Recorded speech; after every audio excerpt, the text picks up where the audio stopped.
कौन है वो प्राणी जो हमारी आज्ञा के बिना इस दिव्य ब्रह्म ज्ञान के संदेश को सुनकर हुंकार भर रहा था? उपस्थित हो।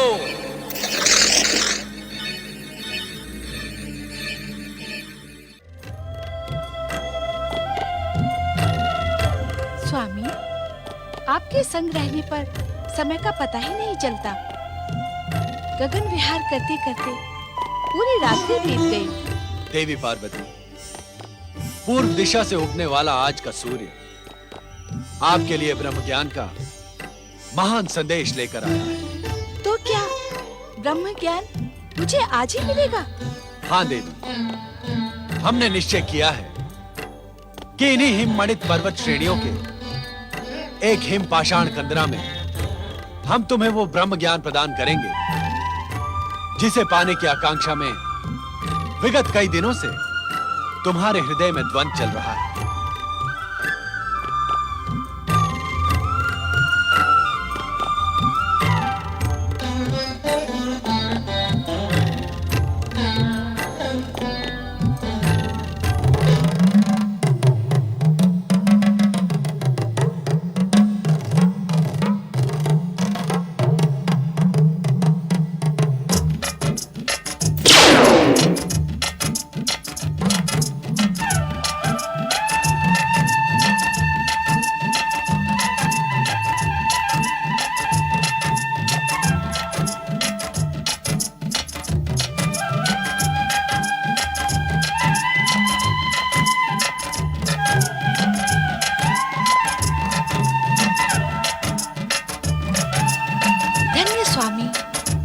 प्रकृति के सुंदर, शांत, मनोरम स्थान को देखकर मेरी आत्मा प्रसन्न हो गई है।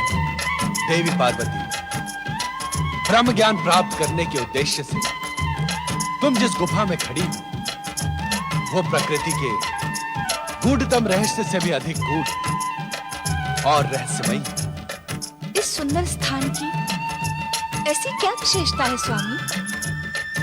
इस स्थान का रहस्य आज से पूर्व किसी के सामने उल्लेखित नहीं किया गया है। हमारे अतिरिक्त इस समस्त संसार में सर्वप्रथम तुम इस स्थान में उपस्थित होकर यहाँ का रहस्य ज्ञात कर रही हो। उस रहस्य को ज्ञात करने के लिए मैं उद्विग्न हो रही हूँ स्वामी। तुम्हारी उद्विग्नता स्वाभाविक है पार्वती। पर्वतराज हिमालय के अत्यंत कठिन, गूढ़ तथा हिम से ढके मार्गों में स्थित यह पवित्र गुफा अमरेश्वर के रूप में हमारा अत्यंत रहस्यमयी एकांत निवास स्थान है। ये आप क्या कह रहे हैं स्वामी? हम सत्य कह रहे हैं देवी पार्वती। हमारे अतिरिक्त किसी भी जीवात्मा को अब तक यहाँ आने का विधान नहीं था। निस्संदेह स्वामी, ब्रह्म ज्ञान प्राप्त करने के लिए मैं विगत दिनों से व्यग्र हूँ, किंतु अब आपके इस रहस्यमय एकांत निवास का रहस्य जानने को उत्सुक हूँ। देवी पार्वती, सृष्टि निर्माण के उपरांत जब जीवन के साथ मृत्यु भी अस्तित्व में आई, तब मृत्यु एवं अंतकाल देवताओं को भी भयभीत करने लगा। भयभीत देवगण हमारी शरण में आए। तब हमने देवताओं को मृत्यु के भय से उबारने के लिए सदा अपने मस्तक पर सुशोभित चंद्रमा को निचोड़ा। अद्भुत, आश्चर्यजनक। निश्चित ही सदा आपके मस्तिष्क का स्पर्श पाने वाले चंद्रमा में अमरत्व विद्यमान होगा। हाँ पार्वती, चंद्रमा को निचोड़ने से अमरत्व का पान करके देवगण अमर हो गए। परंतु भोलेनाथ, इस पावन कथा का इस पवित्र अमरेश्वर गुफा से क्या संबंध? संबंध है देवी पार्वती। उस अमरत्व की कुछ बूंदें पृथ्वी के इसी क्षेत्र में गिरी। उन्हीं से अमरेश्वर की अमर गंगा अथवा अमरावती नदी बह निकली। अर्थात पतित पावनी अमरावती का प्रारंभ इसी स्थान से होता है। हाँ देवी, चंद्रमा को निचोड़ने से गिरी अमरत्व की बूंदों ने इस गुफा में पहुंच सकने वाले व्यक्ति की अमरता सुनिश्चित कर दी। अर्थात इस गुफा तक पहुंचने वाला व्यक्ति अमरता को प्राप्त कर लेगा। निश्चित। यहाँ की वायु, यहाँ के वातावरण में अमरत्व विद्यमान है, जो किसी भी जीवात्मा को जीवन मृत्यु से मुक्ति प्रदान कर अमर बना सकता है। तब तो मानव कल्याण के लिए ये महान स्थान है, क्योंकि मानव सदैव अमरता प्राप्ति का प्रयास करता है।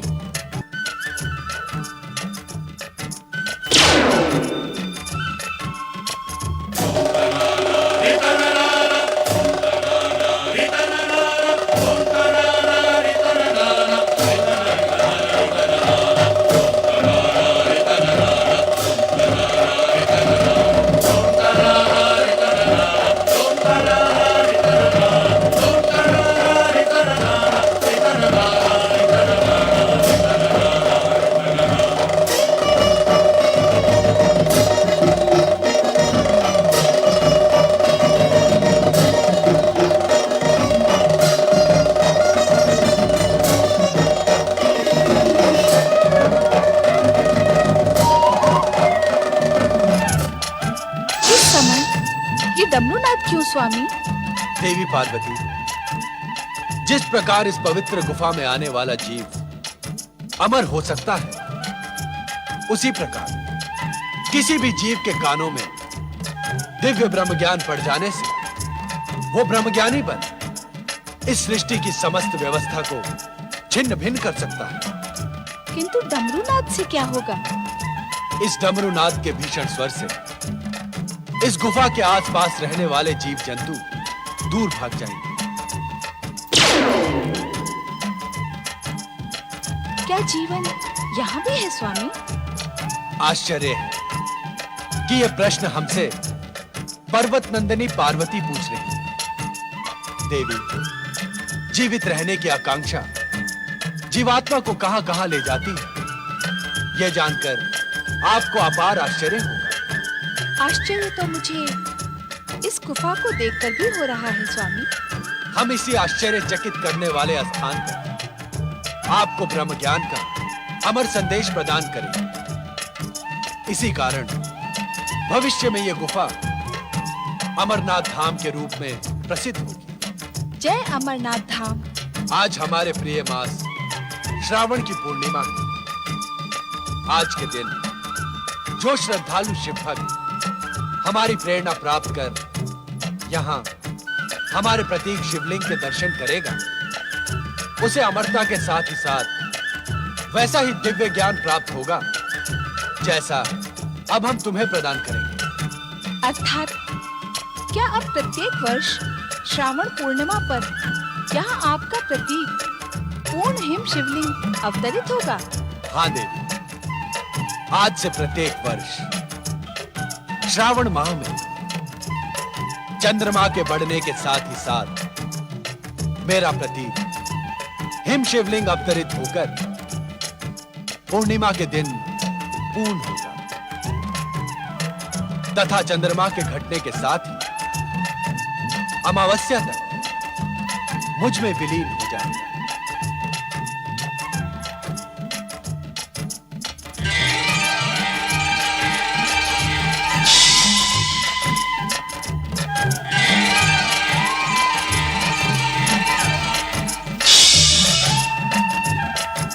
देवी, इस आसन पर विराजमान हो जाओ।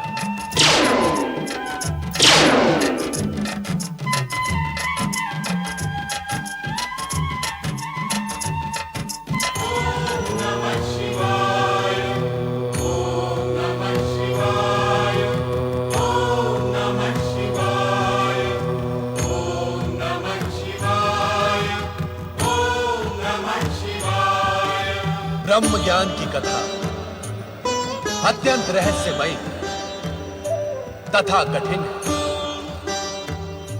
हम ये ज्ञान तुम्हें समाधि अवस्था में प्रदान करेंगे। इसे कहते हुए हमें तथा सुनते हुए तुम्हें रोमांच का अनुभव, अतः सुनने की सहमति का हुंकार भरती है, जिससे हमें यह ज्ञात रहे कि तुम ध्यान से ब्रह्म कथा सुन रही हो। जो आज्ञा।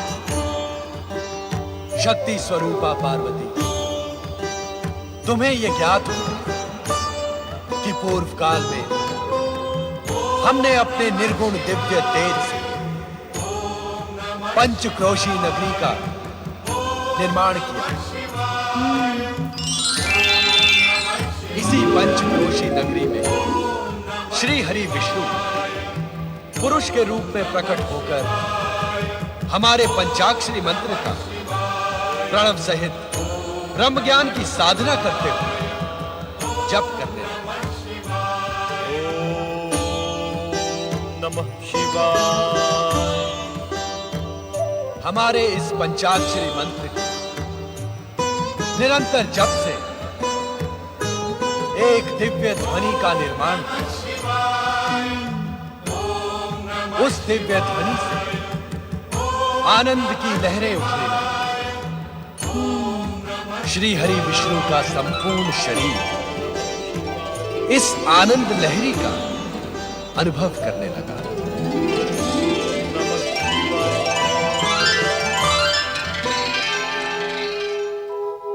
उनके शरीर से पवित्र ओमकारमय ध्वनि निकला।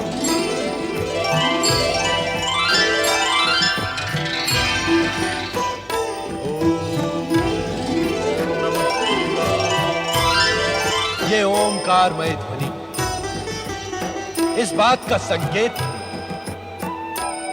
कि परम पुरुष श्री हरि विष्णु को ब्रह्म ज्ञान का साक्षात्कार होने लगा था। यह ब्रह्म ज्ञान शिव का स्वरूप है। जो जीवात्मा मुझ परमात्मा स्वरूप के इस ब्रह्म ज्ञान को अपने हृदय में स्थित देख लेते हैं, वो साक्षात हमें अर्थात शिव तत्व को प्राप्त कर लेते हैं। देवी पार्वती लोक कल्याण तथा निरंतर शिव भक्ति में प्रयत्नशील शुद्ध आत्माओं, निर्मल मन और सात्विक बुद्धि वालों को शीघ्र ही शिव तत्व की प्राप्ति हो जाती है।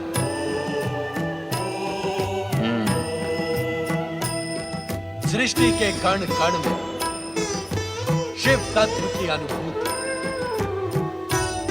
प्राणी मात्र की श्रद्धा और भावनाओं को आहत न करें तथा संपूर्ण संसार को शिव की रचना मानने वाली जीवात्माओं को शिव ज्ञान की प्राप्ति हो।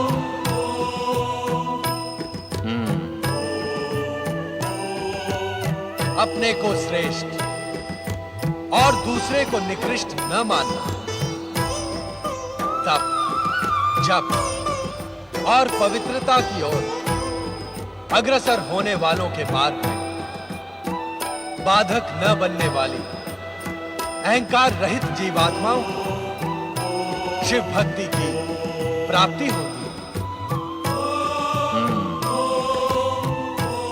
शिव तत्व, शिव ज्ञान और शिव भक्ति की प्राप्ति से मन, आत्मा और बुद्धि तेजस्वी तथा ओजस्वी बन जाती है। इतना प्राप्त कर लेने पर कुछ भी प्राप्त करना शेष नहीं बचता। शिव तत्व, शिव ज्ञान और शिव भक्ति को प्राप्त करने का एकमात्र मार्ग है शिव चरणों में अपना जीवन समर्पित कर निरंतर हमारे पंचाक्षरी मंत्र ओम नमः शिवाय का जाप कर। हमारे इस पंचाक्षरी मंत्र ओम नमः शिवाय में संसार का सर्वश्रेष्ठ ज्ञान समाहित है।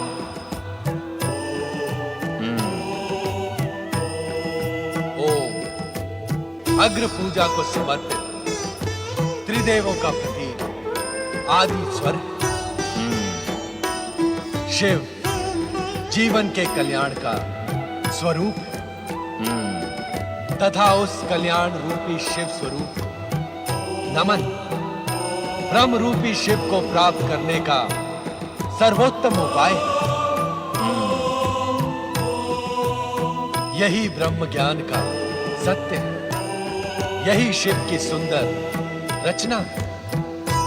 मेरे द्वारा प्रकट सत्यम शिवम और सुंदरम से युक्त यह ब्रह्म ज्ञान उन्हीं महाभागों को प्राप्त होता है जो मेरे स्वरूप में अगाध श्रद्धा रखते हैं।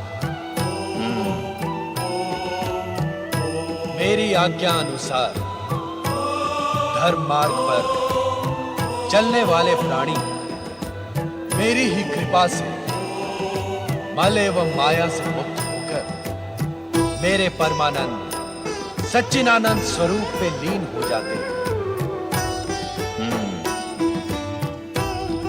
स्वयं मेरे द्वारा रचित एवं कहे गए इस दिव्य ज्ञान को प्राप्त ज्ञानी इस ज्ञान के प्रकाश रूपी अग्नि से अपने कर्म में शरीर को क्षण भर में जलाकर मेरी कृपा से कर्म बंधन से छुटकारा पाकर मोक्ष को प्राप्त कर लेते हैं।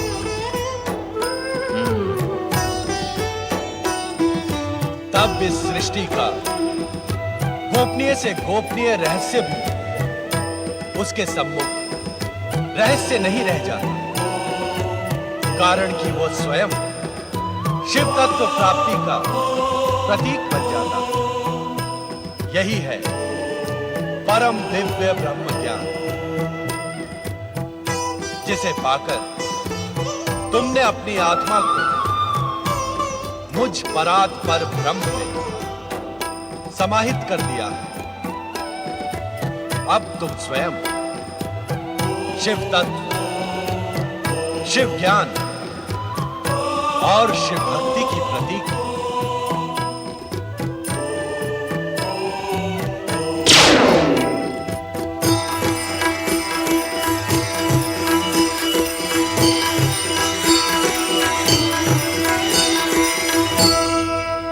परंतु देवी पार्वती ब्रह्म ज्ञान प्राप्त कर सकें इससे पूर्व ही निद्रा मग्न हो जाती है और उनके स्थान पर श्रापित कबूतर रूपी धौम्य ब्रह्म ज्ञानी हो जाता है। कबूतर रूपी धौम्य को ब्रह्म ज्ञान की प्राप्ति हुई, ये भी विधि का ही विधान था। माता पार्वती को सुअवसर मिलने के पश्चात भी ब्रह्म ज्ञान का ज्ञान न होना भी संभवतः शिवलीला का ही अंग था। ये भी अटल सत्य ही है कि इस संसार में जो कुछ भी घटित होता है वो महेश्वर शिव की इच्छा से ही होता है। ब्रह्म ज्ञान का ज्ञान देने के पश्चात कल्याणकारी शिव जब हिम शिवलिंग से बाहर पधारे तो देवी पार्वती को निद्रा मग्न देखकर चकित रह गए।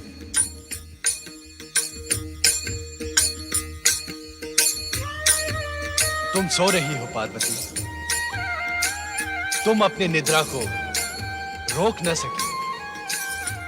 परम शिव तत्व और ब्रह्म ज्ञान की प्राप्ति के स्थान पर तुम्हें निद्रा ही प्रिय लगी।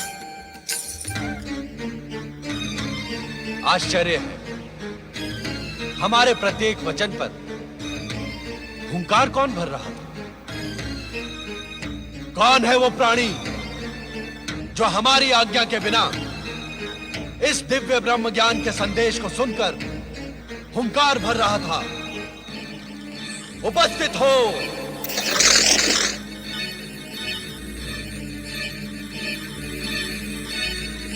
महादेव जी, आपकी आज्ञा के बिना तीनों लोकों में एक कण भी इधर से उधर नहीं होता।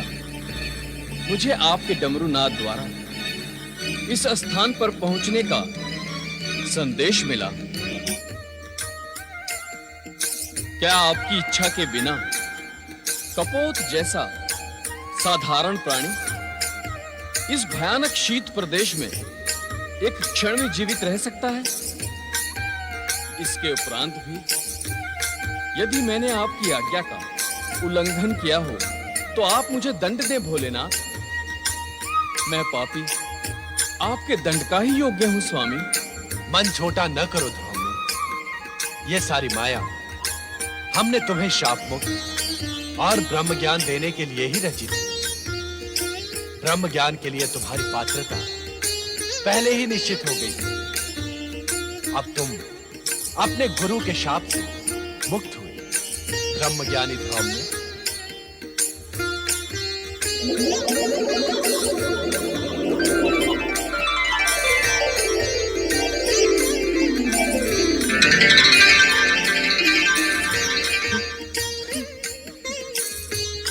भोलेनाथ, भोलेनाथ, आप कृपा निधान हैं, दया के सागर हैं। शापग्रस्त धौम्य को कपोत योनि से मुक्ति देने के लिए आपने कितना कष्ट किया है। आप कैलाश से यहाँ आए। जय जय भोले भंडारी, जय शिव शंकर, जय जय शिव शंकर, जय जय शिव शंकर। ये मैं क्या देख रही हूँ? डमरू नाद के उपरांत भी इस गुफा में ये युवा ऋषि कैसे प्रकट हो गए? माता, मैं और ऋषि का शिष्य ध्रुव हूँ। भोलेनाथ की प्रेरणा से ही यहाँ उपस्थित हुआ हूँ। भोलेनाथ की प्रेरणा?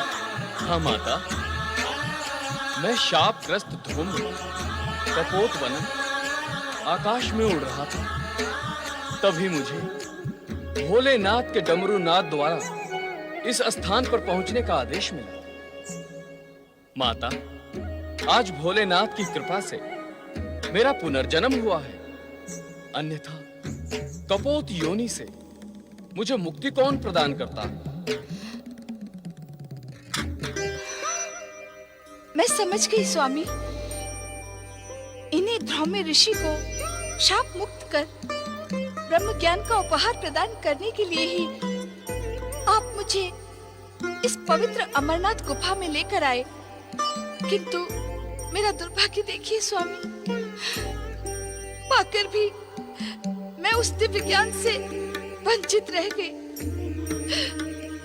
मेरी अभागी निद्रा।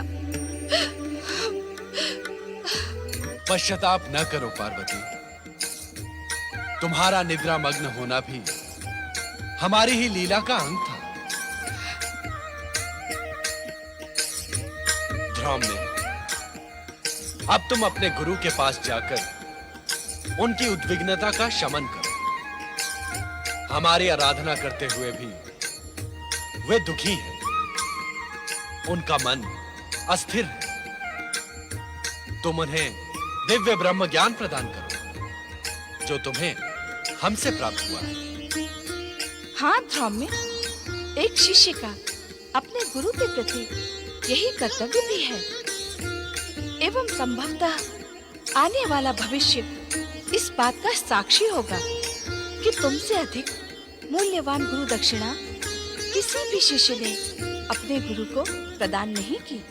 जो आज्ञा माता। ध्रुव में, हम तुम्हारे विनम्र स्वभाव और सदाचार से प्रसन्न होकर तुम्हें दिव्य शक्तियां भी प्रदान करेंगे।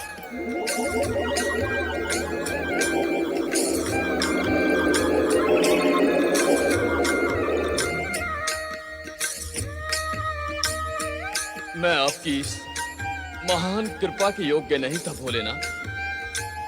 भगवान, अब मुझे आज्ञा दी जिससे शीघ्र अतिशीघ्र मैं अपने गुरु को विषाद मुक्त कर सकूं। ओम नमः शिवाय। स्वामी, क्या मैं अब भी ब्रह्म ज्ञान से वंचित रहूंगी? धैर्य रखो देवी। समय आने पर इस प्रश्न का उत्तर तुम्हें अवश्य मिल जाएगा। अपने मन की उद्विग्नता का शमन करो देवी। तुम्हारे मन में जो प्रश्न जन्म ले रहे हैं, उनका निसंकोच उल्लेख करो। स्वामी, ये अमरनाथ गुफा आपके ब्रह्म ज्ञान प्रदान करने से ब्रह्म भूमि बन गई है। इसके शांत तथा आध्यात्मिक वातावरण ने मेरे मन को प्रफुल्लित कर दिया है। स्वामी, अब मेरा मन यहाँ से जाने को उत्सुक नहीं है। क्या हम इस स्थान पर अनिश्चित काल तक निवास नहीं कर सकते?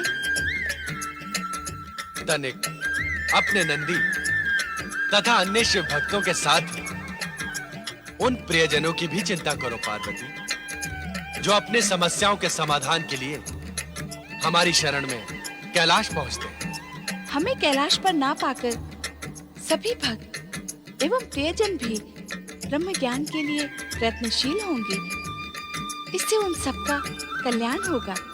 माँ के हृदय में ममता का ही वास होता है। जो ज्ञान तुम स्वयं प्राप्त न कर सकी, उसे अपने भक्तों को प्राप्त कराने के लिए कितनी ललायत हो तुम। तुम्हारी इच्छा का सम्मान करते हुए हम तब तक यहाँ निवास करेंगे जब तक तुम स्वयं कैलाश जाने की इच्छुक नहीं होती। किंतु क्या स्वामी? हम यहाँ इस रूप में न रहकर हमारे प्रति हिम निर्मित शिवलिंग में ज्योति स्वरूप में निवास करेंगे। जो आज्ञा स्वामी।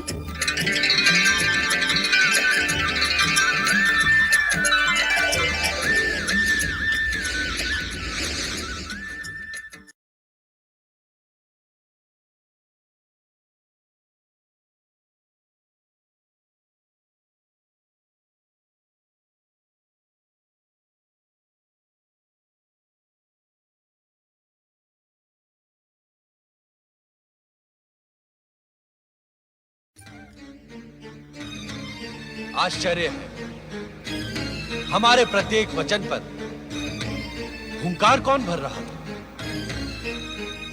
कौन है वो प्राणी जो हमारी आज्ञा के बिना इस दिव्य ब्रह्म ज्ञान के संदेश को सुनकर हुंकार भर रहा था? उपस्थित हो।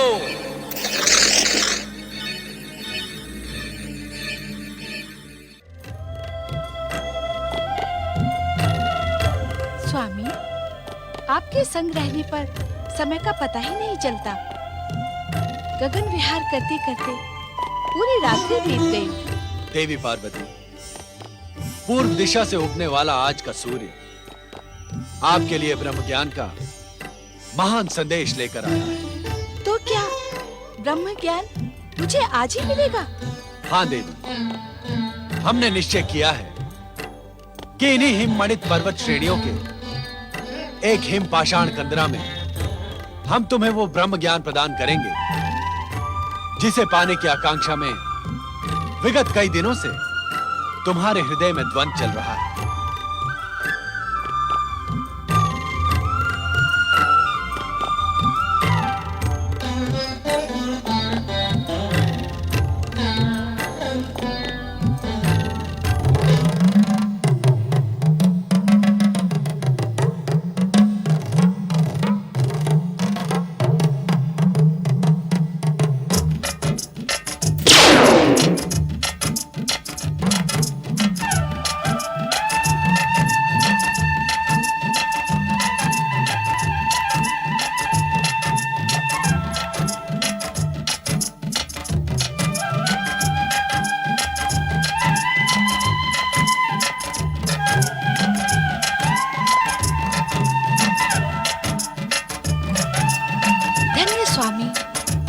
प्रकृति के सुंदर, शांत, मनोरम स्थान को देखकर मेरी आत्मा प्रसन्न हो गई है।